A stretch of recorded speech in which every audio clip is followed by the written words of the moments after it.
You also have your own style, like you're very beauty, very skincare, very conscientious, and I've seen you work, and you work with your hands, and it's like you're just magic, you know?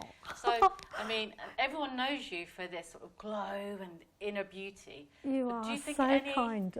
any of those people that you've assisted, because I know, like, if I was assisting all these people, I'd probably, you know, I'd dive to have their knowledge and their skills and what they use. Have you sort of taken away any of those skills, or do you think they just elevated your own, you know? I wish I'd assisted more people, because she's the only one I assisted, and then I probably did,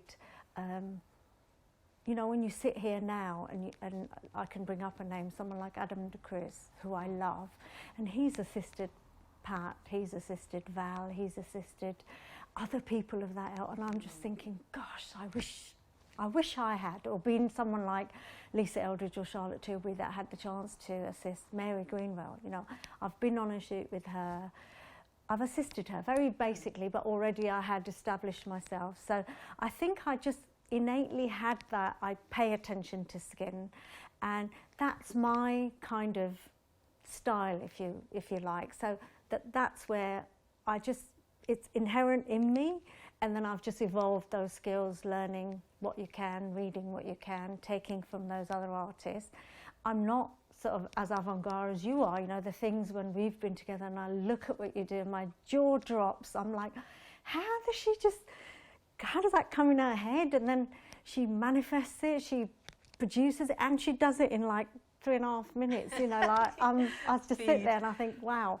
So it's just the love of what everyone has, and I think that love of skin and showing that person, that's my personal preference, my beauty aesthetic, and then I've used all the skills to help me enhance and deliver that in a better way as I've gotten older and more experience. Looking back at like what you've achieved and being surrounded by people, you know, like with your culture and background, how did you feel? Because in that time, there was no social media, not even phones, I don't think. You know, how did you get around? And did you have any, like, issues of being segregated or feeling a bit left out or a bit odd one out? You know, like, how was that environment back then? It's really funny because what we do, hair, makeup, designers, models, photographers, it's inherently a competitive industry. It's a wonderful industry, but it is competitive because you're freelance.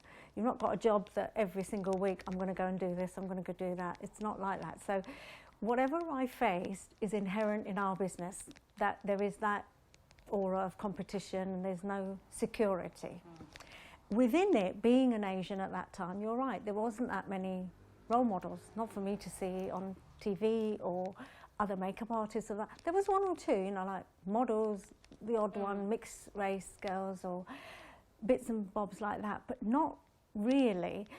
But I'm the kind of person, and my upbringing and culture, like you said, my parents were very supportive, and they always made me feel, whatever you set your mind to, give it your best shot, and just try. You can't sort of just think, oh God, I'm not gonna. So I kind of, they probably were issues. I just chose not to see them like that. I just thought, well, other people face those issues, you know? Like, so what am I going to do? Just think there's no role model, so I can't go there. No, I'm going to go knocking on the door and go, hello, this is me. And thankfully, the doors opened, and hard work and a bit of confidence, a bit of self-faith, and it just went on there where I didn't look at it as though the doors are that bit harder for me to open. I just sort of took it, they're hard for everybody, do your best, you can soldier on, then knock you back, try again. Was there something I should have learnt from there, or was it just my skills weren't good enough? I didn't take it personally. Yeah. And sometimes when it was obvious that yes, it is personal, I sort of, it's in my nature. I just thought I've got to address it a different way, and there'll be a way to get around that, and not necessarily blowing up and causing more drama than it's necessary. But it obviously did exist. You know, there was not that much diversity. There wasn't that much inclusivity. There was probably underneath racism like it is Yeah. then or now. Mm. It's there. It's got to be addressed. I just addressed it with a bit of a armour on myself, Yeah. and not, not fighting out there. I just took it in and then would push back. Having the brand, it propelled you more to the forefront, didn't it, on a mass market scale, and it forced you to be in front of the camera, which, my thing is like, how did you find that transition? Because makeup artists are generally quite behind the scenes, not in front of the scenes. So you were, again, one of the first that most people would know, like for being on TV, press, in front, like doing all the quotes and things in magazines and having the relationship with journalists. Like, you were still one of the first for me. I believe when you look back at it like that, you are right. I never think about it until somebody says that to me, but I remember having a big, it was a thing called Portrait of an Artist, and it was for Elle magazine.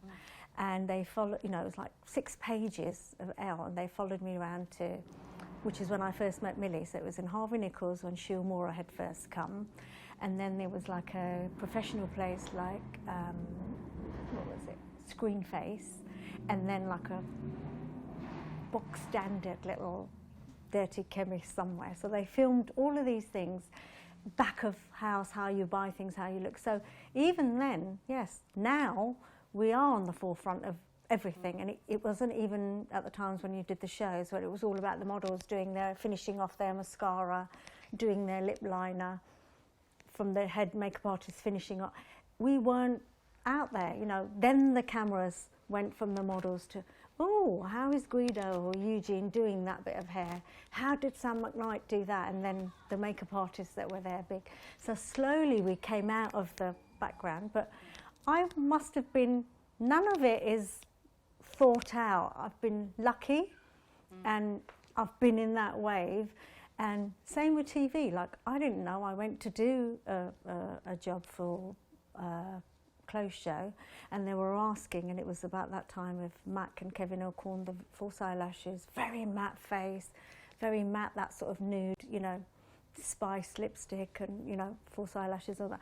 They kept asking, and they're doing, and I said, yes, of course. They said, well, you will have 3 girls. And I was like, yeah, there's no problem, we'll do it. And then she thought, she goes, oh no, I don't think you realise, you're going to have to do that live on camera. And I was like, oh.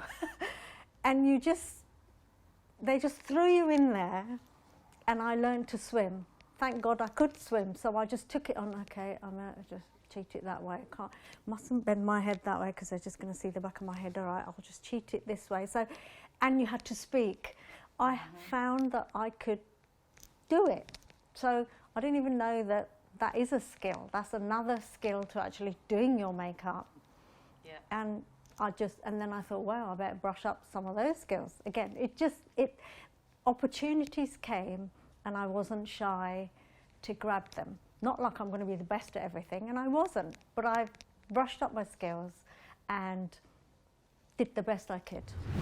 So there's a lot of, multicultural people around globally that would be listening in, and, at this point of time, culture and everything is so heightened, and you do have a seat at the table in a way that you've built up because you've worked hard. You have never complained about it. So what sort of advice would you give to anyone else that feels a little bit of an outcast, or feels like they don't have that voice? What skills could you maybe give them to build their confidence or empower them to be able to fight forward? I will say that, look at it objectively. Are you really being pushed out?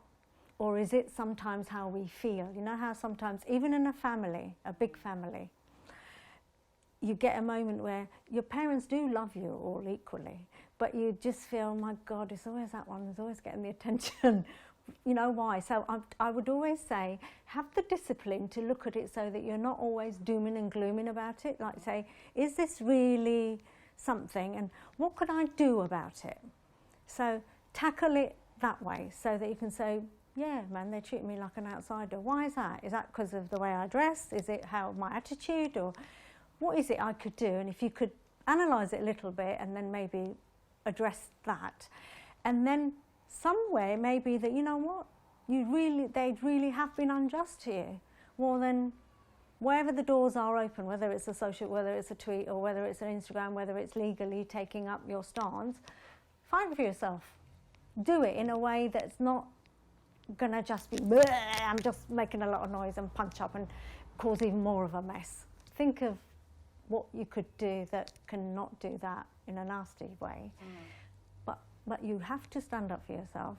And I think sometimes you make it a lot worse than it is, and sometimes it is a lot worse than it is. And at that time, don't be fearful.